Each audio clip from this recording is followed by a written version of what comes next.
What's up, beautiful people? And welcome to the Safety Church Podcast, episode 2. Again, I'm glad you are here. This is the place where salvation and workplace safety collide. I am your host, Terry Gray, and on this episode, we're talking about the weight of safety, the weight that we carry as safety professionals and safety saints. So, I hope you stick around, and if you're a safety professional, you already know it's about to get heavy. Saving my life, saving my life. Saving my life. This ain't just another song, it's saving my life. And if you're doing the wrong thing, Saving my life.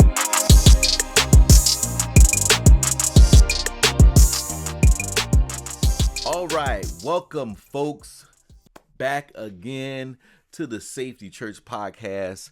I want to remind you that if you're a safety professional, if you're a safety advocate, a safety leader, or if you're responsible for the lives of people, whether you're a foreman or a supervisor, director, vice president, and you're also walking with Christ, I need you to know that this podcast is for you because you're not just a safety leader, you're a safety hero.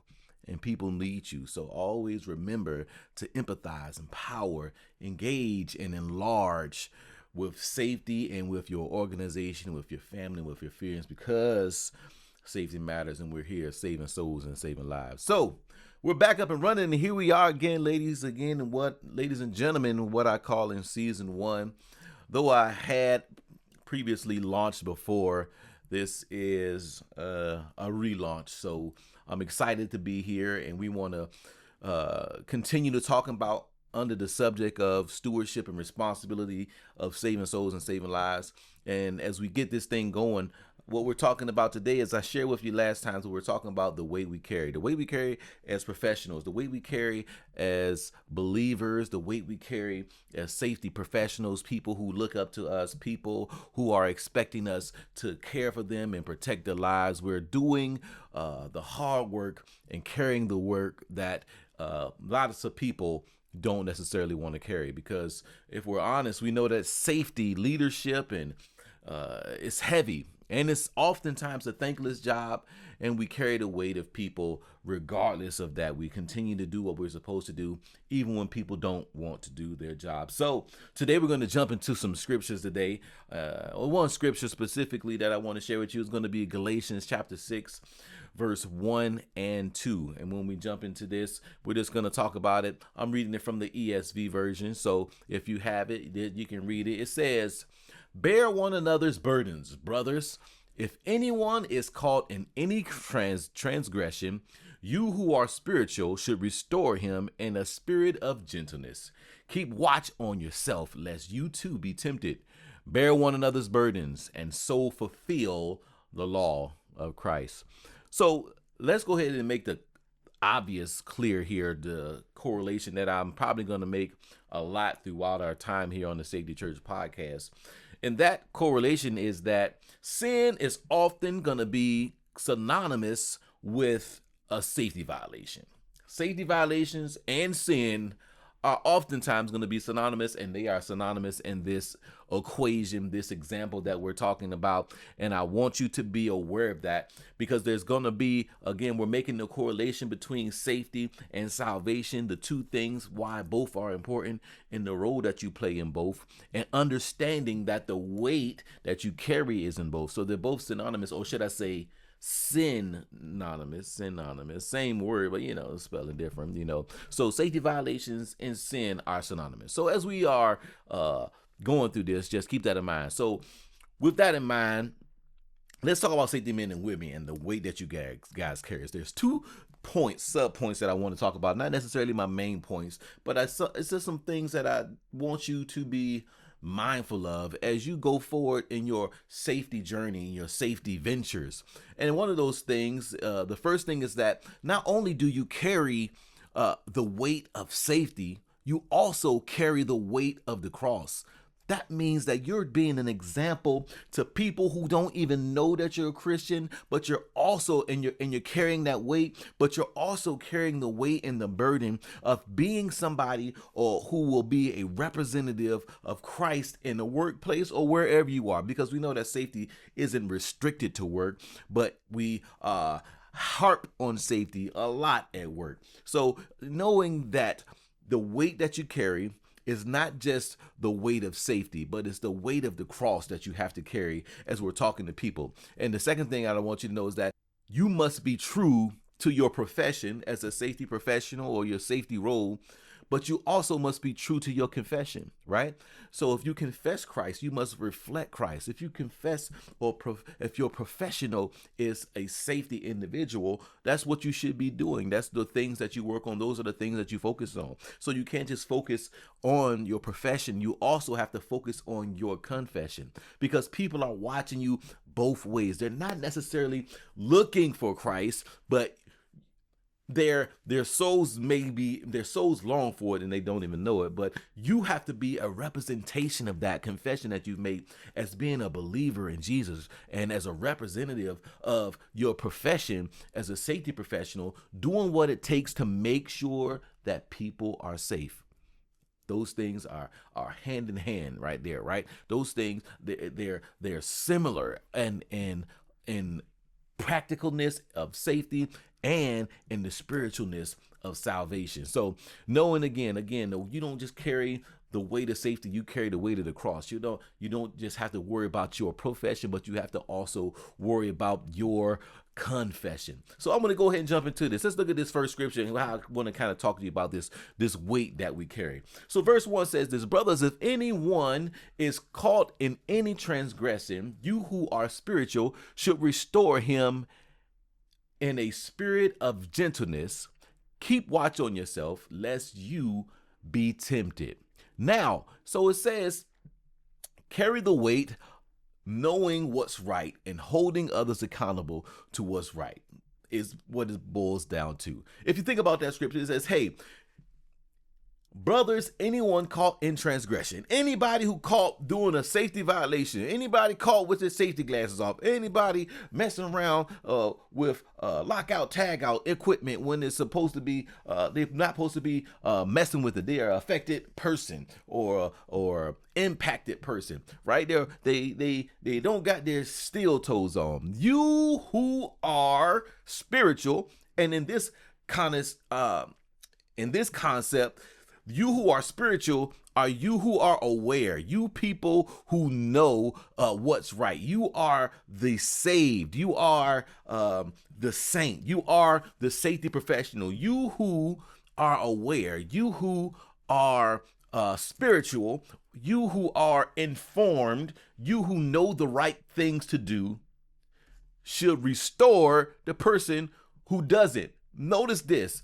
It doesn't say restore the people you like. It doesn't say restore the people you related to. It doesn't say restore those who are obviously doing wrong in their lives. It says, notice it says, anyone is caught in transgression. You who are spiritual, you who are the heroes, you who are aware of the right thing, you are to restore those people with kindness in a spirit of gentleness.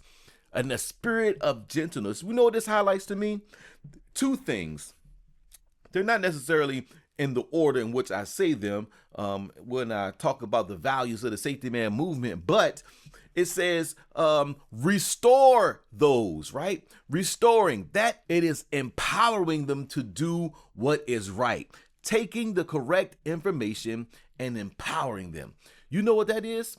Again, empowering. When you restore someone, you empower them with the information they need to do the right thing. If you're stealing, hey man, Bible say don't steal. Hey, if you're not wearing your safety glasses, hey man, the procedures is to wear your safety glasses. Restore them with a spirit of gentleness, a spirit of kindness, or what I would like to say is empathize. Again, we're talking about empathize. We're talking about empower. We're talking about engaging and enlarging. And there are biblical principles if you look at it, right? It says, restore with a spirit of gentleness. That's empathizing. It says, any one of you who know information, who are spiritual, who are informed, what you're supposed to do. You are supposed to restore them. You are supposed to inform them. You are supposed to train them. You are supposed to correct them. You are supposed to empower them, right? That's part of your job. That's part of your responsibility. That's part of the weight that you carry, even though they're doing wrong, even though sometimes they feel like or it seems like they don't even care about themselves. It's your responsibility. That's part of the weight that we carry. And the thing that proceeds right after that, it says, that you would restore, again, empowering your brother. It says, bear one another's burden and so fulfill the law of Christ. So what that means, again, it says with bearing the weight of your brother. That is an action word, bearing and carrying. That is engaging right there. We want to make sure, again, that you are engaging with the people, that you're bearing the weight of the brunt of what they carry. So in the same fashion that when we're talking to somebody who is ignorant of information, who's ignorant of maybe their position, their role as a new believer or a new convert or a person who enters into a safety environment and they don't understand the dangers that they're facing. They don't understand the importance of following the rules and doing the things that we've assigned for people to do. They don't see the importance of it. You have to be willing to carry that burden on yourself to correct and share with them so that they don't fall for the same mistakes that whoever fell for the first time that made us have the rule in place in the first place. I always tell people that safety rules are written in blood, and so are the scriptures. So think about it. You have to be smart for other people. You have to be willing to correct people when they don't seem to even care for themselves. You know why that's important? It's because the people who are around you affect you. Drunk drivers typically hurt people who weren't drinking in the first place. It's not that the person who was affected by the drunk driver was doing anything wrong, but the fact that they were affected by someone around them who was doing something wrong. So know that the people around you and what the people do around you makes a difference. It matters. It impacts your atmosphere. It impacts the things that we deal with as safety professionals and safety leaders, and people that we are serving and protecting on a daily basis. So you have to be willing to stand in the gap for friends and for fools, knowing that your job and your role is important and it's vital. It says, bear one another's burden. Carry the weight of that responsibility that they may not even be carrying for themselves. Then it says, in so doing, you fulfill the law of Christ. So what that means to me is that not only does it accomplish what was intended in that moment, but it also fulfills something else. Notice that when you did, the scripture talks about when you bore the burdens of the persons beside you, those who were uninformed, when you empathize, when you empowered them, it indicates that by doing that, you not only just take the burden off of someone else, but you do something else. It goes beyond that. It says, and so fulfill the law of Christ. That means it handled the situation, but then it also took care of something else. And I don't know about you, but that sounds like enlarging to me. That sounds like expanding beyond what happening in the moment. And that's what we do this for. We do this to try to convince and motivate people to decide to join in on the effort of saving each other's lives, making sure that we all make it home the way that we came in. It's not just about you making it home. It's about them making it home. It's not just about you doing the right thing. It's about them doing the right thing. Because when they do the right thing, they're protecting everybody else around them in their environment. And that's what we want to make sure is happening, is that we're including people in the effort that we're trying to do. We're trying to restore everybody. We want to make that we bring everybody up to the level, that everybody is aware, but not just aware, but that everybody is engaging, everybody is enlarging, everybody is restoring those, right? So that's the same thing in the effort of what you do on your day-to-day basis as a representative of Christ in this safety world. Like, not only in your church are you representing Christ, or as you live and you go out being that representative, but at your job, you are a clear representative of who you believe in. You have to remember, again, be mindful of your profession, but also being mindful of your confession. You bring the weight of safety, but you're also bearing the weight of the cross. And let's face it, reality, right? Where we try to make people, and we want people to be convinced that safety is, or everybody is, who's called a safety person is a person who really cares, right? But if we're honest, some people are safety for just because it's a career. It was the right career move, right? It was something that they needed. They needed a job. So they decided, you know what? This is available. I'm going to go ahead and be a safety professional for my job. I'm just going to do this, that, and the other, because it may pay good. Maybe it don't pay good. Who knows? Either way, it's a profession for some and not a passion. It's a profession and not a passion. So understand that there's some people who are just doing it because it's just what they are. That's their job title. It's just a title that they carry. It's not a conviction that they have to make sure people. Now, again, it doesn't apply to everybody. There are some who, and I think I would like to believe that a majority of all of those who get involved in safety and go through school and graduate have a heart for people and not just a need for a job. Because I know when you go to the school, they're not telling you to love people. They're not saying, hey, as a part of safety, you should love people, but you should. You should. You're there to learn policies, and you're there to learn rules and learn about risk assessments and behavioral assessments and all of those tips and types of things. But enter the safety saints. That's you.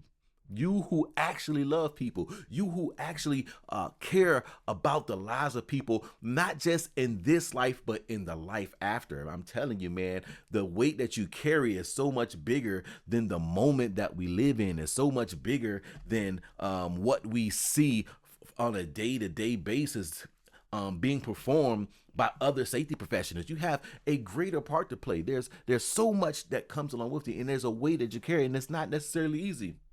Because sometimes, understand, the weight that I also know of safety is the weight of being perfect safety. And I want to clear the air. There's no safety person out there that is perfectly safe all the time. If they say they are, they're lying to you.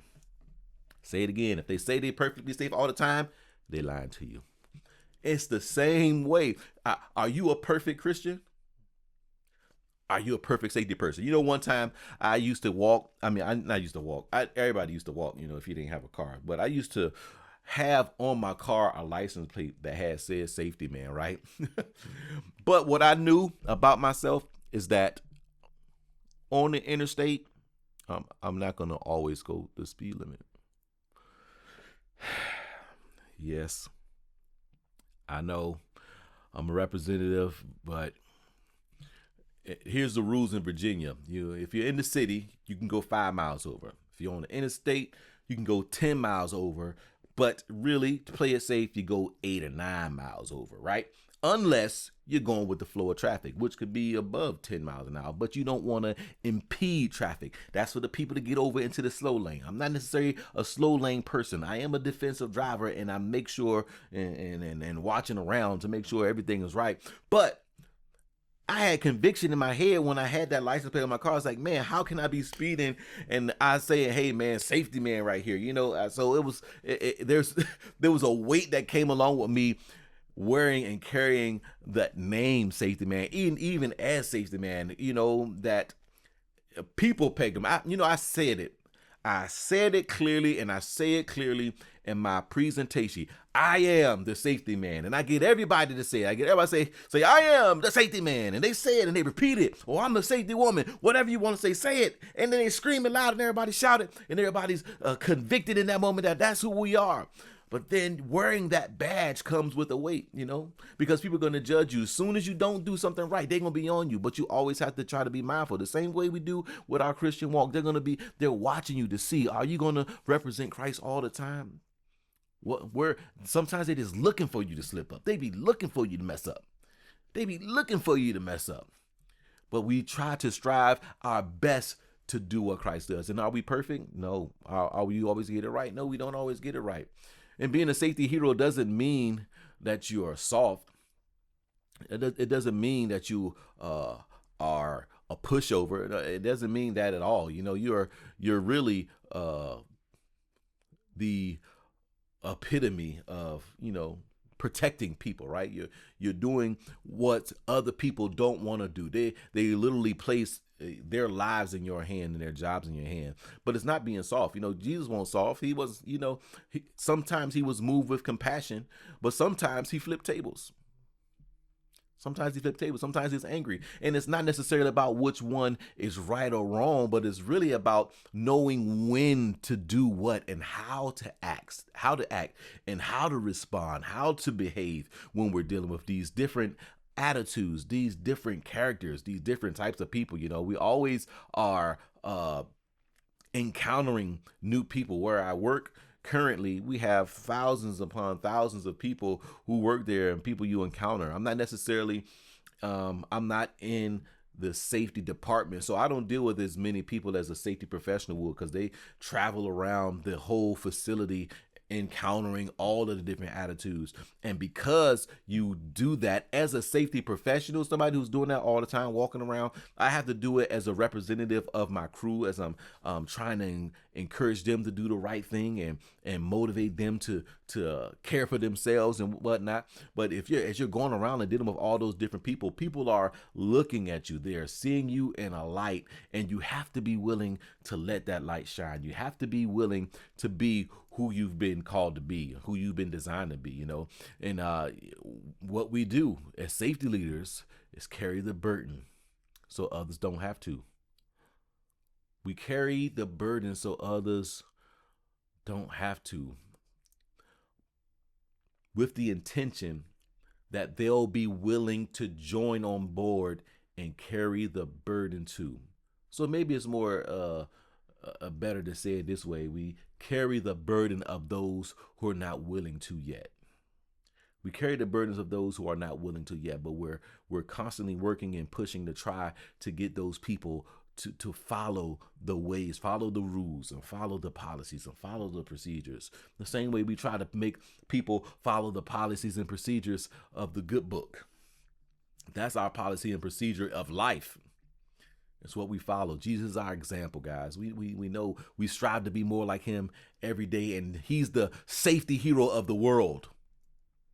He's the safety hero of the world. He died. He has died to save the entire world, whether they accept him or not, whether they are here or for him or not. He put his life down for the world, whether they wanted to cooperate, whether they believed or not, whether they were guilty or whether they was innocent. Jesus said, forgive them, for they know not what they do. And we have to have that same type of mindset when we empathize with people. When you see when you see someone in transgression, now this is whether it's in sin, somebody in your family, or whether you see somebody on the job who is violating the safety rule, it says restore them, empower them with the spirit of gentleness, a spirit of kindness, empathizing, understanding. I say empathizing specifically and purposefully, because empathizing is caring and understanding, but still holding them accountable to the standards that we live by. So I care, I understand, and I can relate, but you still have to step up and do the things we know that are right. And I want to hold you accountable to that. We want to hold each other accountable to that. It says, and we have to be open to be submitted enough to know how to handle people. We have to be carrying that cross again. That other weight matters, because it impacts the people who are around you. Again, Jesus was perfect, but he still got angry. Jesus still wept. We don't want you to not be human as safety professionals. You can rest and relax and take a breath that it's okay to be human. It's okay to be imperfect. It's okay to have habits. One thing that always got me was doctors that smoke. Hey, before they were a doctor, they may have had that situation. Even though there's so many things that we know hurt us, we still do those things. Like I love sweets.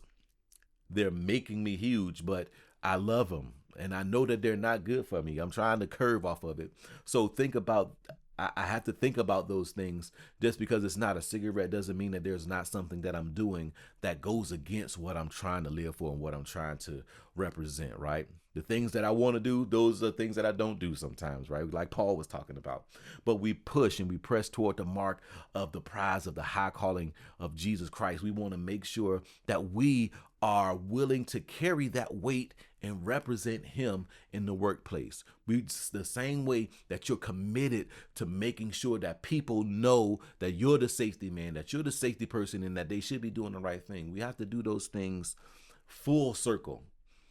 And even though you're not on your job saying and confessing Jesus out loud, and some of you may are, even though you're on your job and you're talking about those things, you have to continuously have in the back of your mind, even though you're helping them, even though you're empowering them, remember, even though you're the safety man, you're also the spiritual. Those who are spiritual, restore those who are in sin, those who have transgressed, restore them with a spirit of gentleness, a spirit of kindness. We have to be that way. We have to be that representative. We have to carry that weight of everybody. I know it's tough, but you guys got the skills to pay the bills, and I believe in you. And I know that we can do this and we can take it to the next level. Ladies and gentlemen, I'm going to end it right there. Thank you for your time. I thank you for listening. I always want you to remember now this saying that came up with. It says, Smenloib Mateo. That is, the safety man is no longer one individual, but many individuals that are one. And we're all on a mission, saving souls and saving lives. This is Safety Church. Join us next time when we talk about having eyes to see and ears to hear. It's going to be a good time. I look forward to having you guys back, and I'm looking forward to what we're about to build together here. I'm your host, Terry Gray, and I'll see you next time on the Safety Church Podcast. Ready, rock. Safety for life, safety for life.